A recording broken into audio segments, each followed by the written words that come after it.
Video games are for everyone. But there's one group who have, historically, been treated as a bit of an afterthought: disabled people. Many millions of people live with hearing loss or vision problems, colour blindness or epilepsy, amputations or muscular dystrophy, and hundreds of other conditions that can affect their visual, auditory, motor, or cognitive functions. But this doesn't mean they can't play games. Because when developers offer certain options or make certain design choices, disabled people can suddenly find themselves able to enjoy a game that would be otherwise impossible to play, which means these often cheap and simple choices can open a game up to an entirely new audience of players. And so, in this series of videos, I'm going to be looking at some key ways that game developers can make their titles more inclusive to disabled people, starting off with auditory options for players who are deaf or hard of hearing. Subtitles are one of the most popular accessibility options in games. In fact, Ubisoft says that a whopping 60% of all Assassin's Creed Origins players had them on while playing that title. But if they're so popular, it begs the question: why are video game subtitles so terrible? Because while TV and movies have an almost universal standard for subtitles with big text and clear fonts and easy-to-digest lines, video game developers seem to just make it up as they go along, leading to crappy subtitles in tiny text and illegible fonts and ridiculous dimensions. Just look at a game like Borderlands 2. The text is tiny, the font isn't very clear, the white text blends into the background, the player has to read across the whole width of the screen, and there's no indication of who's talking. And this is just when you're standing still and listening to Claptrap. Imagine trying to read this stuff in the middle of a heated combat encounter. And that's the thing about video game subtitles. It's more important than any other medium that they're easy to read, because you're trying to divide your attention between the subtitles and everything else you need to think about.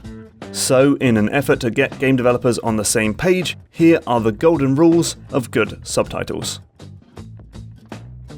Subtitles should be large. Tiny subtitles are probably the most common mistake that developers make in this area. Perhaps they don't want to break the immersion of the game world, but those who really need subtitles don't care about that. They care about being able to read the dialogue quickly. So look to a game like Life is Strange Before the Storm or Assassin's Creed Origins and boost your font size until you can easily see it from across a room. Or better yet, just let players choose a font size that suits them. Subtitles should use a simple font.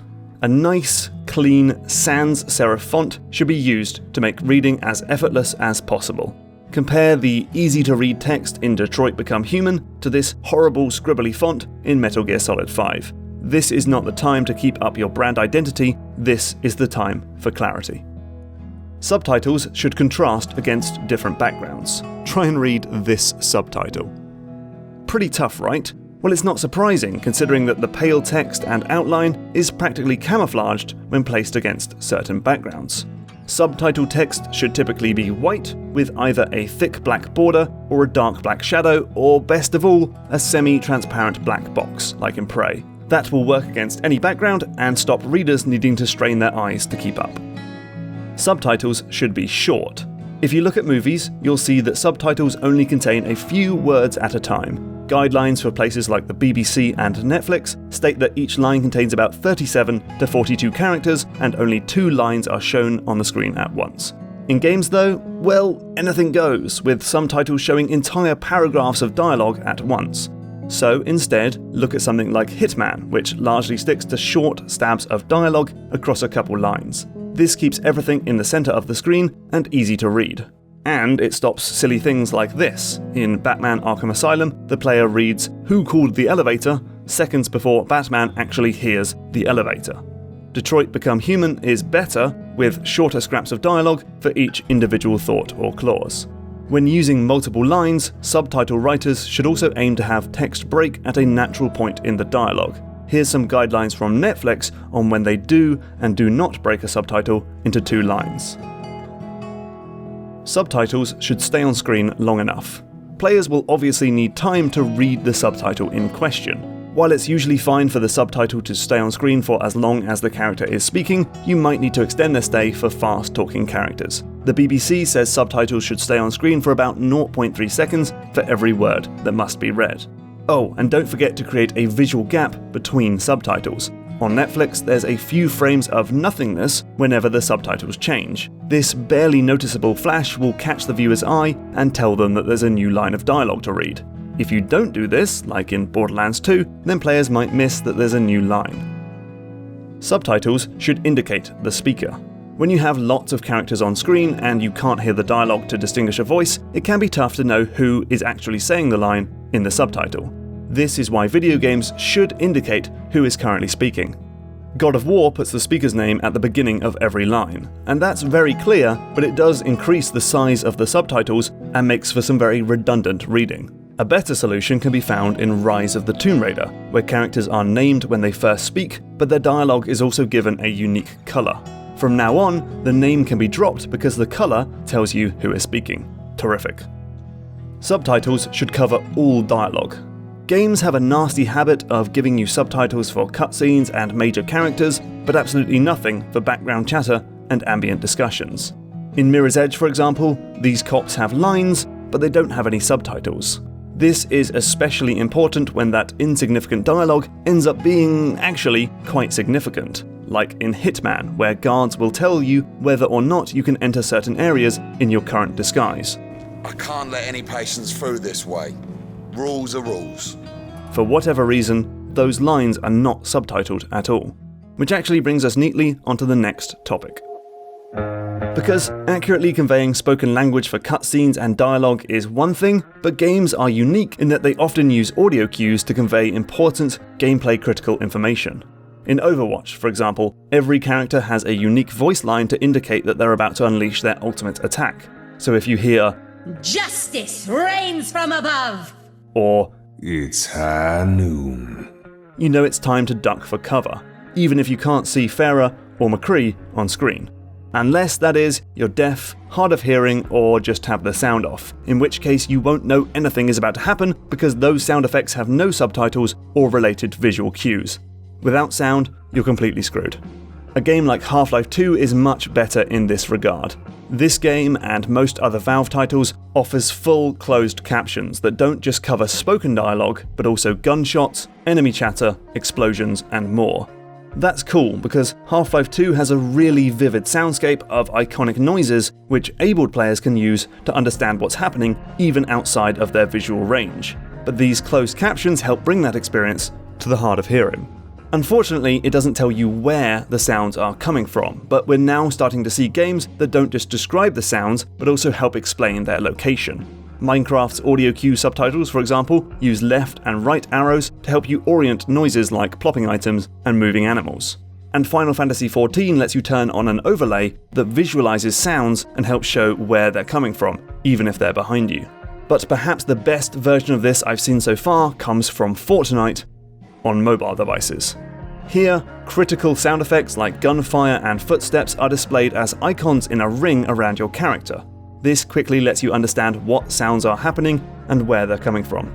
Epic has since added this option to the console and PC versions of the game, but strangely decided to make it so that you have to turn the sound off entirely and play in silence if you want to show the visual indicator ring. Not great for those who are hard of hearing and just need a bit of extra info.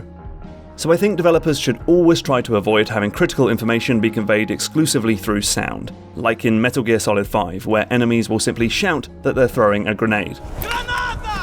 A line which has no subtitles. Be more like Call of Duty, where grenades are indicated by both an audible bark and a clear visual cue.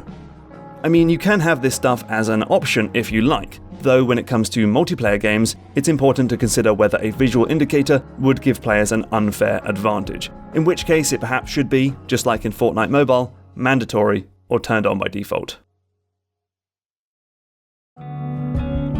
Now, imagine this. You're deaf and you're happily enjoying the enigmatic, line-doodling puzzle game, The Witness. You don't need sound to enjoy the game, and all of the audio diaries are conveyed through subtitles. Great. And then you suddenly hit a puzzle that requires you to listen out for sounds in the environment. Damn. There are some games that are completely built around sound, rhythm, or music, and that's fair enough, but when games that aren't about music suddenly introduce a puzzle that is based on notes or tune, it can be a complete game-ending roadblock for someone who is deaf or hard of hearing. This happened to players in Undertale, where there's a puzzle where you need to listen to a tune in one room and play it back on a piano in another room. Thankfully, creator Toby Fox later patched the game to have the answer simply appear on screen if you wait near the statue. Giving players an alternative way to finish these puzzles, or using some kind of visual element, or making them completely optional, which they kind of are in The Witness, I guess, would stop sound puzzles from being the end of the road for players who are hard of hearing. When it comes to accessibility, there really isn't a thing as having too many options, and in terms of audio, there are lots of things you can let the player fiddle with. For subtitles, some games let you change the size of the font, and Assassin's Creed Origins lets you decide whether or not to show the speaker's name and whether or not to use a background. Another important option is the ability to change the volume of different parts of the sound mix. Games like Mortal Kombat X let you change the volume of the effects, announcer, dialogue, music, ambience, and cutscenes, allowing players who are hard of hearing to drop, say, the background music in order to increase the volume of the more important sound effects. And finally, players should be able to turn on subtitles before a single word of dialogue is spoken. This can be achieved with an accessibility menu before the game starts, like in Naughty Dog's more recent games, or a simple subtitles button in the first cutscene, like Infamous First Light. Oh, and I almost forgot. Can game developers please all get together and agree on one set place for the subtitles option? Some put it in gameplay, others in sound, others in accessibility, others put it in language. Come on, it's getting silly now. So, making a game more accessible to the deaf, or hard of hearing, or just players who need to turn the sound down because a baby is sleeping in the next room is not too difficult or expensive. I mean, it would be wonderful to see more games like Moss, where Hero Quill can communicate to the player in American Sign Language. But for all other games, there are loads of easy-to-follow guidelines for subtitles from the movie industry to cover dialogue. And when considering audio cues and puzzles, it's just a case of thinking about how to communicate the same information without access to audio. And while it would be awesome for more studios to get disabled players in to test their games for auditory accessibility, indie developers on a budget can check that their game is playable by putting their TV on. Hey, thanks for watching. I want to thank Susan, aka One Odd Gamer Girl of AbleGamers, who helped check this video for accuracy, and the Game Accessibility Guidelines website, which is packed with good advice. This series will return in the future with a look at designing for visual, motor, and cognitive disabilities. For now though, please share any games that do a particularly good or bad job of auditory accessibility in the comments below. GMTK is powered by Patreon.